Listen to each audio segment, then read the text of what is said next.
오늘은 아리스토텔레스 철학의 어떤 의미에서 상당히 중요한 부분이라고 말할 수 있는 논리학을 여러분들에게 강의를 하려고 하는데, 사실은 제가 바둑 장기를 두면은 저는 항상 잘 머리가 안 돌아간다고 말씀을 드렸듯이, 논리학이라는 학문은 내 머리에 들어오질 않아요. 그래서 사실은 이 논리학을 내가 여러분들에게 강의할 계제가 아닌데, 할 수 없이 이게 철학사의 중요한 부분이기 때문에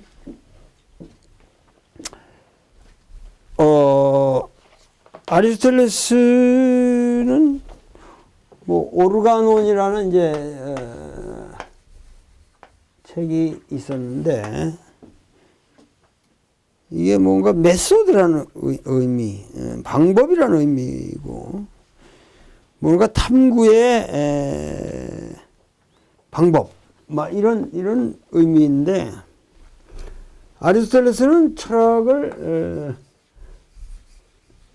그때 철학이라는 의미가 이제 지혜, 그러니까 인간의 어떤 그 지식의 총괄을 말하겠지만은, 철학이라는 걸 시오레티컬하고 프랙티컬하고 그리고 포에틱, 이 세 크게 나눴대거든요. 그러니까 이론 철학하고 이 실천 철학하고 시학 이렇게 나눴는데, 예를 들면 여기 시오레티컬이라는 데는 매스메틱스, 수학, 매스메틱스가 들어가고, 피직스, 자연학, 이게 자연학이라는 거, 그 다음에 이제 메타피직스가 들어가는 거예요. 메타피직스가. 형이상학이 들어가는 거예요. 이게. 프랙티컬이라는 것은 이제 윤리학, 에틱스, 에티카라든가, 폴리틱스, 정치학, 이런 것들이 이 사람에게 있어 이제 프랙티컬 한 측면이고, 그리고 이제 이 포에틱이라는 것이 이제 아트라든가, 포에트리라든가, 드라마, 이런 것으로 보는 거죠. 근데 이 로직이라고 하는 거, 오르가논에서 말하는 이 로직은 철학에 이 사람이 집어넣질 않았어요. 철학이 집어넣질 않았는데, 논리학이라는 것은 철학을 하는 사람들이 반드시 예비적으로 거쳐야만 할 그 방법이라고 이 사람은 본 거죠. 그러니까 논리학이라는 거는 이 사람에게 있어 뭐냐면 진리를 발견하기 위한 방법, 사고의 방법. 진리라고 하는 것이, 이 사람은 진리라고 하는 것이 이제 이게 아주 유명한 얘기지만은, 그 진리라는 건 이 사람은 그 어그리먼트 of knowledge with reality죠. 그러니까 인간의 지식이 인간의 지식이 실제와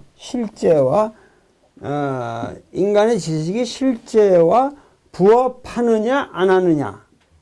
이제 부합하면은 진리고, 부합하지 않으면 false가 되는 거죠. 그런 거예요. 에러가 되는 거예요. 그러니까는 진리라고 하는 것은 인간의 그 멘탈 리프레젠테이션, 그 이데아가 결국은 객관적 세계의 사물과 상응하느냐, 이런 거에 관한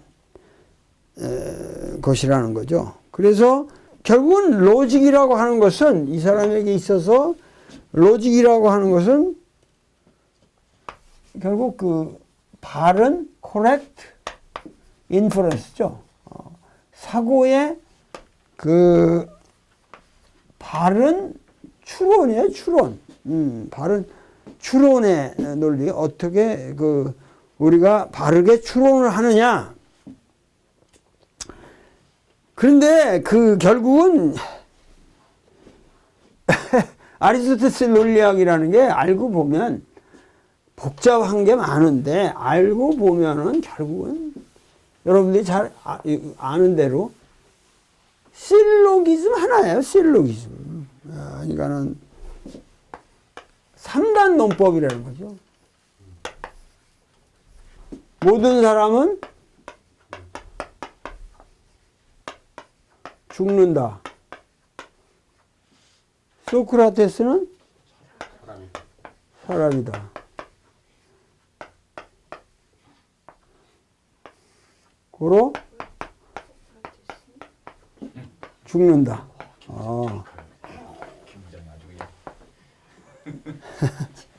이런 것만 있는 게 아니고, 예를 들면 모든 인간은 죽는다. 모든 그리스인은 인간이다. 그러므로 모든 그리스인은 죽는다. 이것도 3단 논법인데, 이게 소크라테스라는 개인과 모든 그리스인이라는 거하고 이게 내용적으로 상당히 다른 건데, 이건 이제 3단 논법에 들어가는 거예요. 예를 들면 어떤 물고기도 이성을 지니지 못한다. 모든 상어는 물고기이다. 그러므로 어떠한 상어도 이성을 지니지 못한다. 이것도 이제 3단 논법이죠.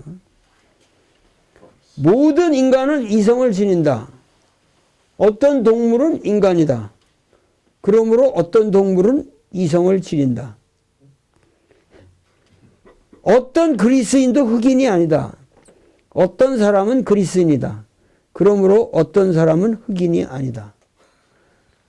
그러니까 나 잘 모르겠다. 그러니까 이런 게. 그래서 이런 거마다 다 이 추론의 이름이 다 있고 복잡하다고. 이게 같은 3단부 여러 가지 있는데 이게 다 개소리다는 거야. 이거 뭐 공부할 필요, 왜냐면 이거 자체가 의미가 없기 때문에 우리가 공부할 필요가 없다는 얘기. 이런 개소리들을, 그건 히라보의 뭐 말장은 아니지. 소피스트들의 말장은 아니지. 그러니까 이것만 가지고 볼 때 모든 사람은 죽는다라는 걸 이걸 뭐라 그러죠?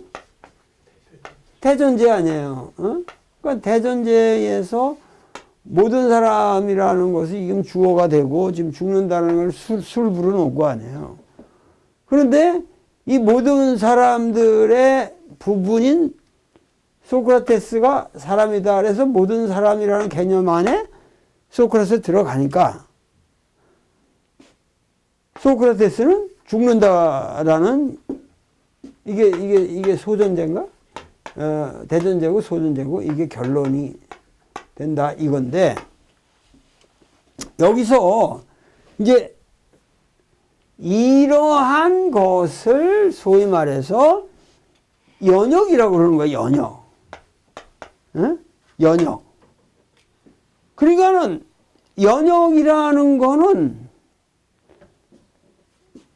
추론의 과정이지, 모든 사람은 죽는다 해서 소크라테스는 죽는다라는 게 새로운 사실을 첨가하진 않았잖아요.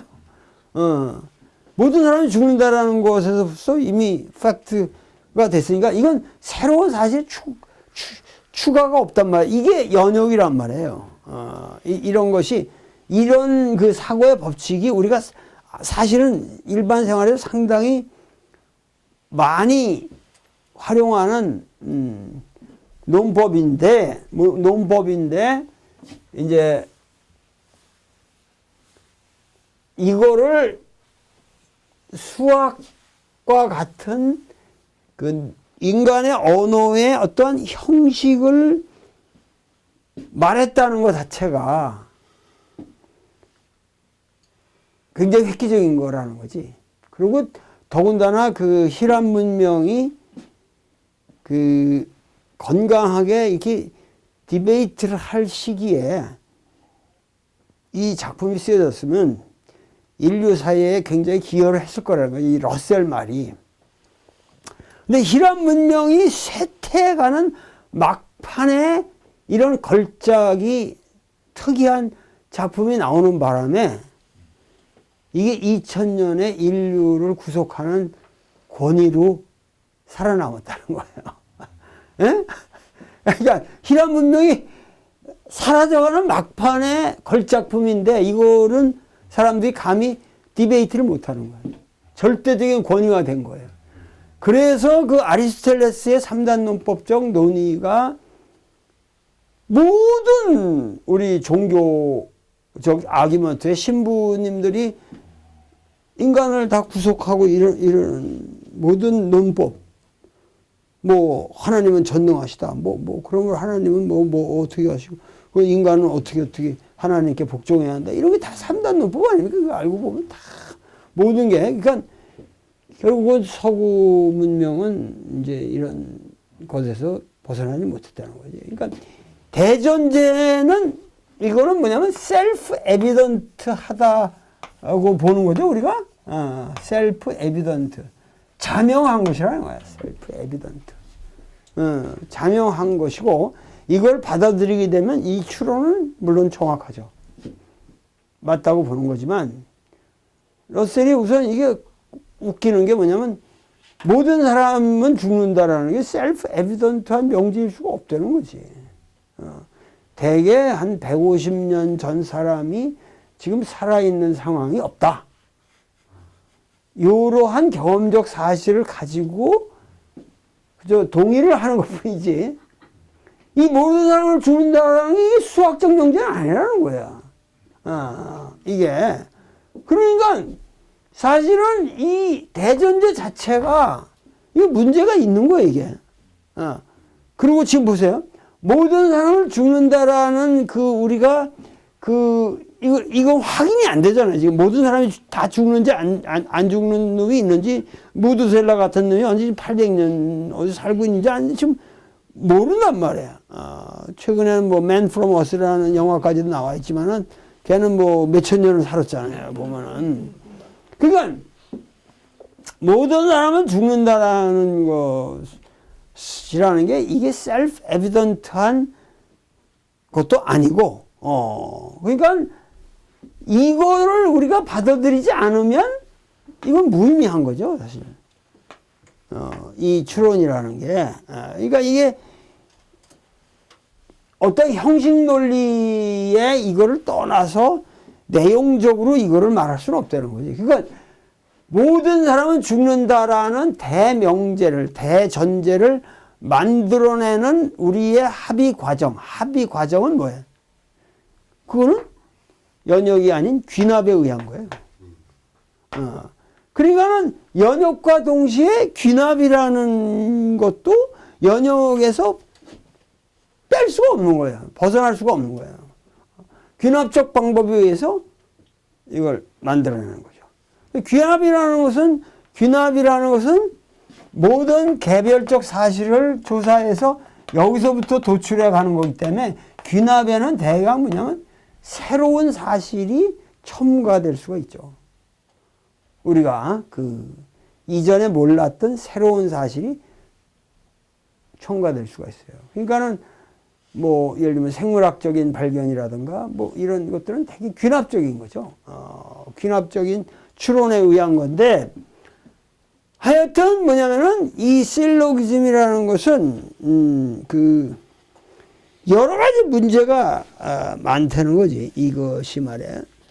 산담 논법에 대한 과대평가를 너무 했다는 거예요. 예를 들면 수학이라는 게, 예를 들면 4,000원짜리 물건을 사는데 5만 원 지폐를 낸다면 얼마를 거슬러 받게 되는가? 수학이라는 이런 거 아니에요. 근데 이건 3단 논법이 아니라는 거지. 이거를 3단 논법화하면 그거 웃긴다는 얘기. 그러니까 수학적 추론이라는 게 3단 논법이 아니라는 거예요. 그러니까 3단 논법이 모든 논리를 지배하는 것처럼 이 아리스토텔레스의 논리학이 오류를 범했다는 거죠. 그리고 연역법에 대한 과대한 평가, 연역이라는 것 자체가 귀납법과 예를 들면 분리될 수가 없는 것이고, 그래서 아리스토텔레스 논리학의 3단 논법이라는 것 자체가 엉터리다는 거예요. 하여튼 이 사람, 나는 이번 장에서 관심을 가졌던 아리스토텔레스의 학설들이 그다지 중요하지 않은 3단 논법 형식 이론을 제외하면 전부 거짓이라고 결론 짓는다. 오늘날 논리학을 배우고 싶어하는 이가 아리스토텔레스나 그의 제자들의 저술을 읽게 되면 시간을 허비하는 셈이다. 그렇지만 아리스토텔레스의 논리학 저술은 대단한 기량을 보여주며 지성인의 독창적인 연구가 여전히 활발하던 시기에 세상에 나왔더라면 인류에게 유익했으리라. 안타깝게도 그의 저술들은 그리스 사상의 창조적 시기가 끝날 무렵에 세상에 나왔기 때문에 권위 있는 학설로 수용되고 말았다. 논리학 분야에서 독창적인 연구가 부활될 때까지 아리스토텔레스의 논리학이 2000년 동안 군림하게 되면서 아리스토텔레스를 권자에서 몰아내는 일은 대단히 어려워졌다. 사실 근대 전반에 걸쳐 과학, 논리학, 철학 분야는 모두 아리스토텔레스 제자들의 반대에 맞서는 과정을 거쳐서 진보했다. 이렇게 결론 짓고 있는데, 결국은 아리스토텔레스의 논리학은 우리가 공부할 필요가 없다. 그래서 강의를 빨리 끝내야 되는데 여기 몇 가지만 이제 우리가 아리스토텔레스의 논리학의 전제로 하는 게 뭐냐면은 모순율, principle of contradiction, principle of contradiction이죠.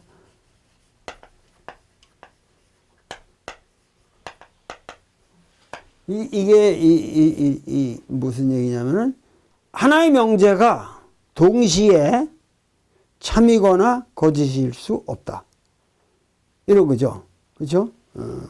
하나의 명제가 동시에 참이거나 거짓일 수가 없다. 그러니까 그 여자는 아름답고 아름답지 않다. 뭐 이렇게 될 수가 없다는 거예요. 그리고 the principle of excluded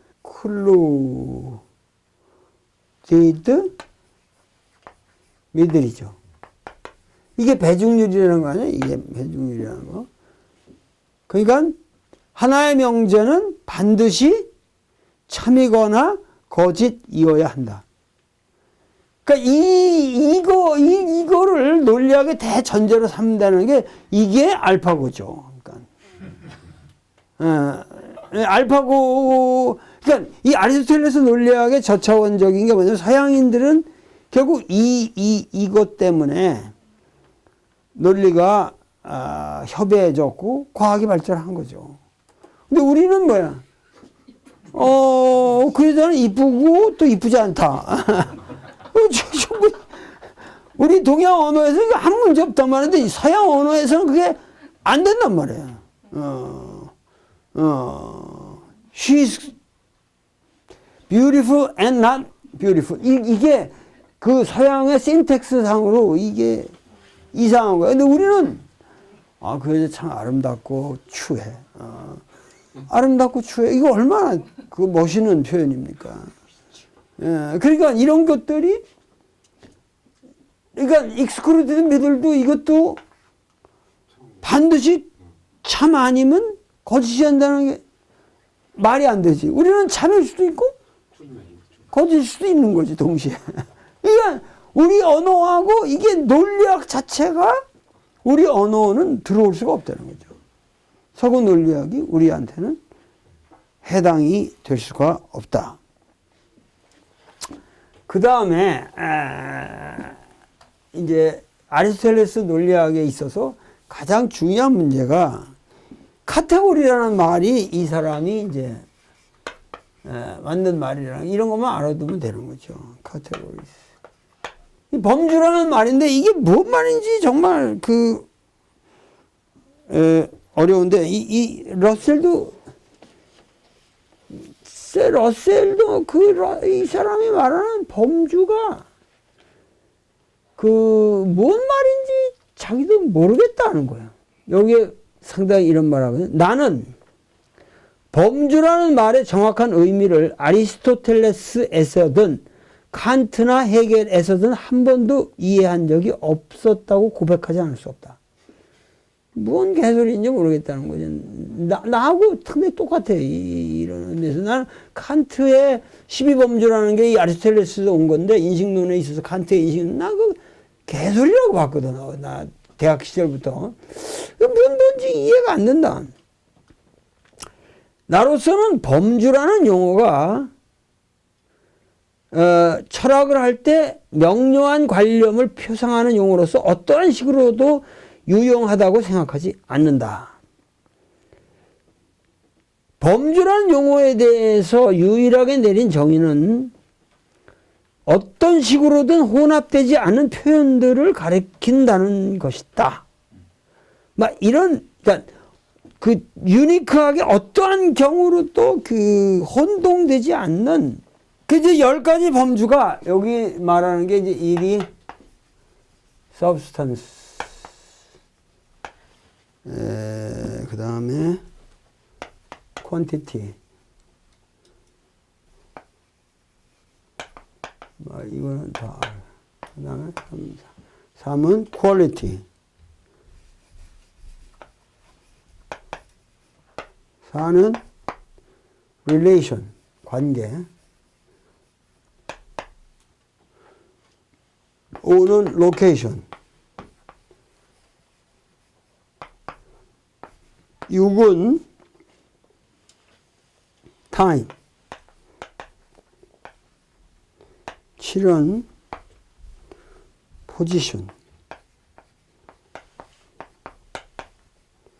8은 possession, possession이네.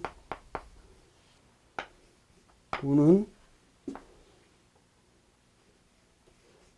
active, 10은 passive. state라는 게 나을 것 같아. state. 그러면 이게 카테고리, 이게 실체가 되는 거고, 그 다음에 이것이 양이 되는 거죠. 양이라는 건 이제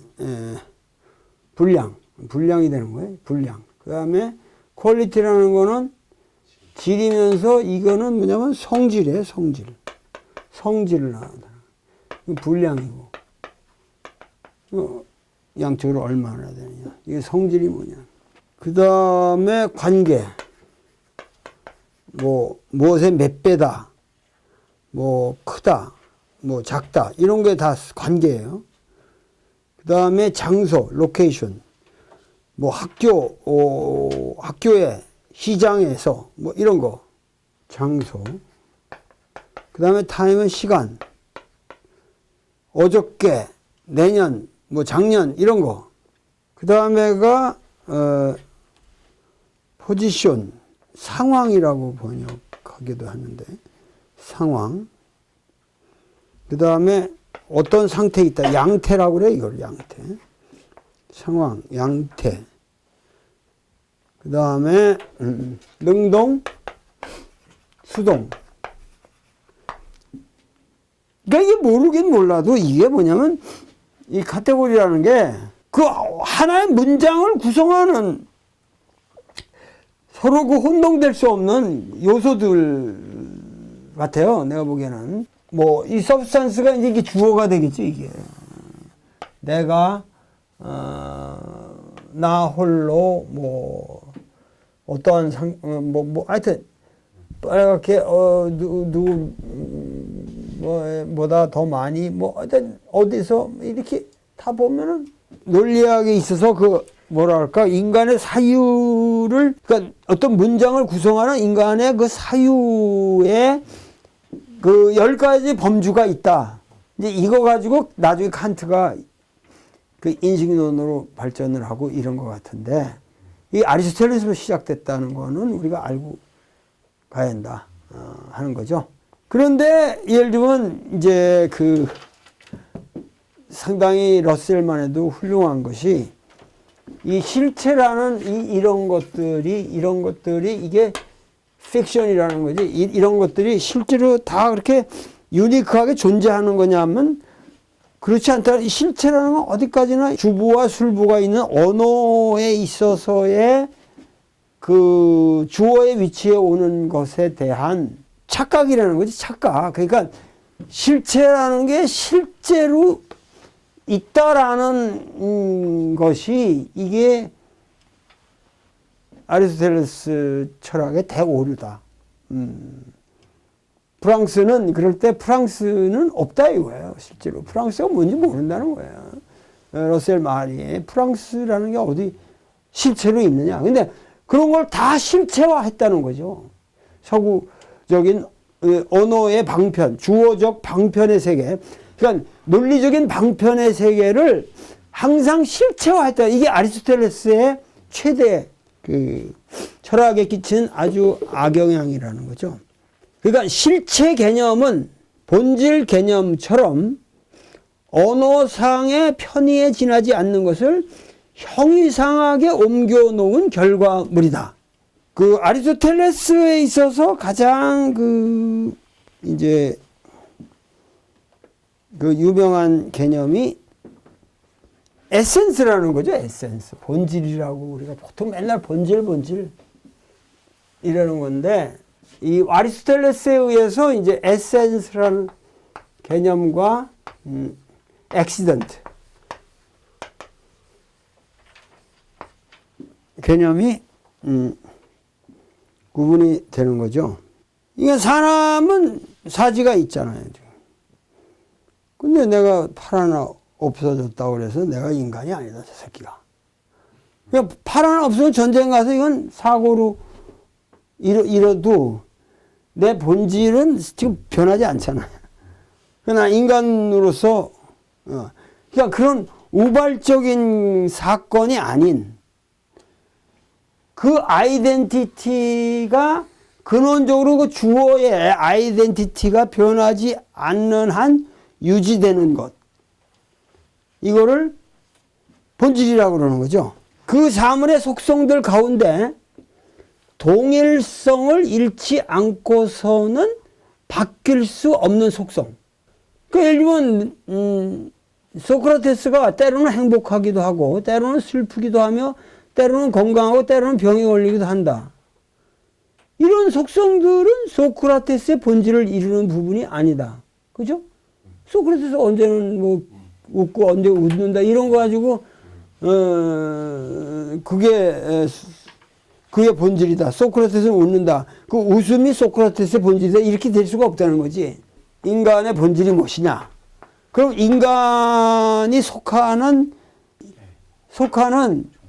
그 종을 찾고 그 종에서 다른 동물과 다른 것들과의 차이, 종차라고 그러잖아요. 종차에 의해서 이 본질이 규정된다는 거죠. 그러니까 인간은 이성적 동물이다. 그러니까 동물이라는 제네리스에 다 속하는데 다 동물과 구분되는 것은 이성을 가지고 있다는 것이 개하고 우리하고 다른 거다. 그러면은 이성이라는 게 인간의 에센스가 된다는 거죠.